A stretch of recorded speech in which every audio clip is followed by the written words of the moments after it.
What is up, guys? We are back with another video. Now, for today's video, there's something like a really important distinction as well as kind of technique I want to talk about with White Fox and Marvel Rivals.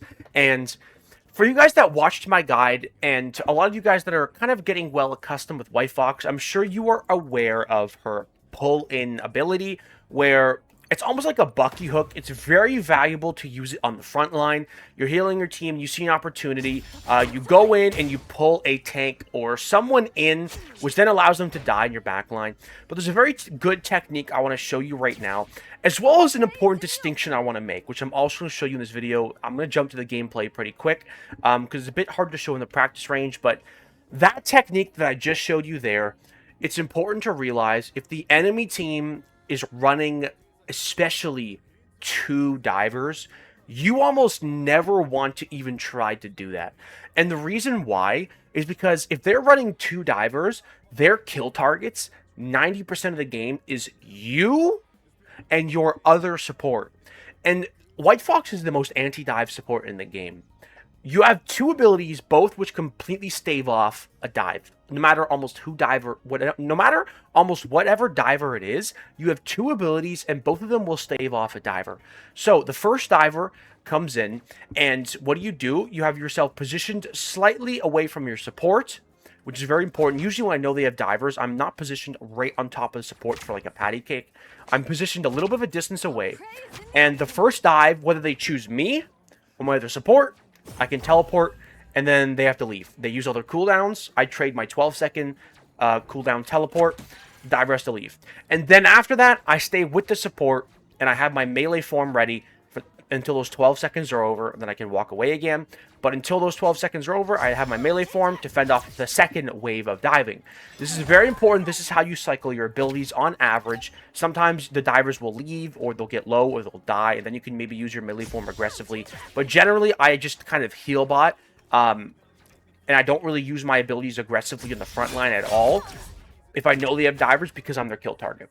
The second thing I want to talk about is when they don't have dive and you're looking to land a pull. Now, this is very, very, very important. Something I've been doing a lot. It might seem like it's small. Okay, it might seem like it's small, but it's a really, really, really important nuance to the way you use her grab.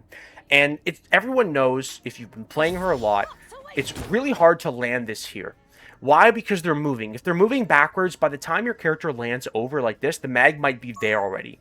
And so then you have to turn and push them where? Like into their team? You're diving? No.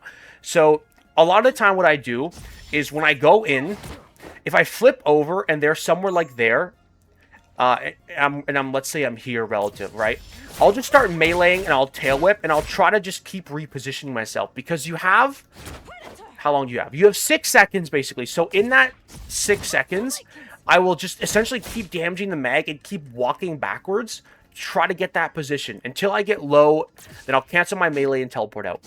But when I go in and I land that dash and it's off, I don't just try to damage and give up on it and use my dash to escape. No, I use my teleport to escape, really. I still use my teleport to escape.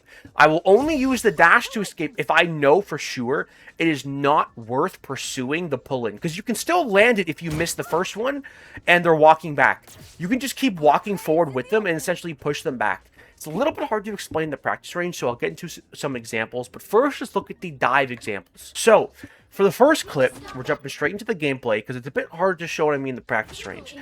For this first clip, right away, I recognize there's two divers. I hear the Spider-Man, and then I also see the magic. So I know when I hear that Spider-Man, I don't try to play aggressive. Now, I could have went aggressive on this range, but I see that there's a magic, and I realize... It's important to realize the power of your melee form. So it's important to realize the game just started. We're at our spawn doors. There's really low risk here to do what I'm about to do now, which is I use my melee form to just fend off the diver. I wait for the diver to come in, which Magic did, and I'm like, wait, the Magic is awfully close. Let me use my melee form and cause the Magic to have to completely retreat. Because if you look at how deep the Magic is, if I can make any kind of play on the Magic, she has to completely retreat, and then my team can push forward. I engage the Magic with my melee form, and she has to completely retreat. Now, in this case specifically, I land a kill on the Magic. And then, now my whole team, I go right back into main, and my whole team can walk forward. Just like that, I used my melee form to land a pick on the magic. A lot of people underestimate the value of her anti-dive. This is one of the biggest reasons White Fox is as good as she is. What I just showed you right there, it might seem very simple. It might seem like I didn't do much. But little things like that, doing that throughout the game, which I'm going to keep showing you a ton more examples in this video, little things like that lead you to the victory, because her neutral is what makes her so strong. Your ability to make plays like this.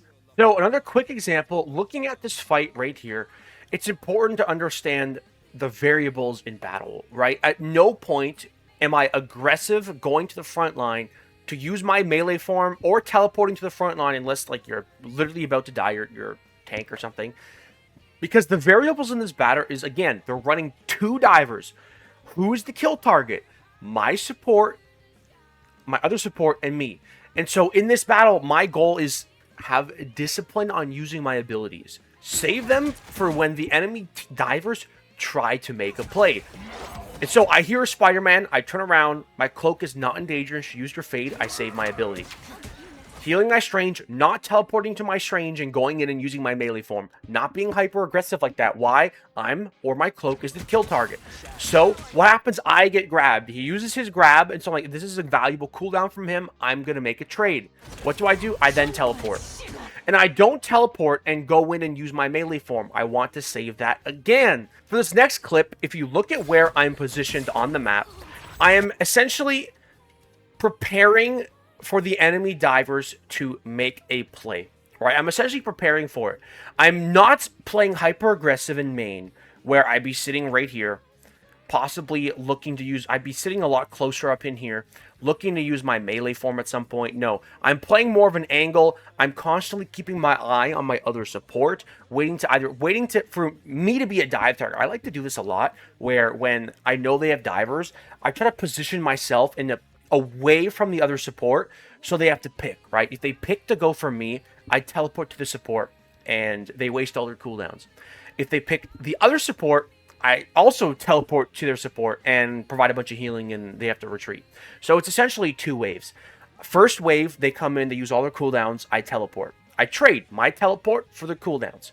Second, if they come in again, second time, I'm staying with my support now because I have my melee form. Now, this is very, very, very important. Once the teleport is gone, I don't stay this far from my support. If they're running double dive, after the first teleport, or even one diver if it's a good one like Spider-Man, maybe like Magic, I wouldn't do it this hard, but I'd teleport to my other support, and then I'd sit with them, because my melee form will obviously help my other support best, obviously if I'm right next to her. So that is basically how I cycle my cooldowns here. I'm not looking for any kind of play on the front line. My play is surviving their dive. That is the most important play. Keep my team alive and survive the dive. If I have to use my teleport to save someone else, I will do that. Of course, because it's saving someone's life. But this is generally what I'm looking to do when I know they have divers. And I'm not looking to use my melee form or my teleport aggressively at all. I'm using even on offense, because simply surviving their dive is a play on its own.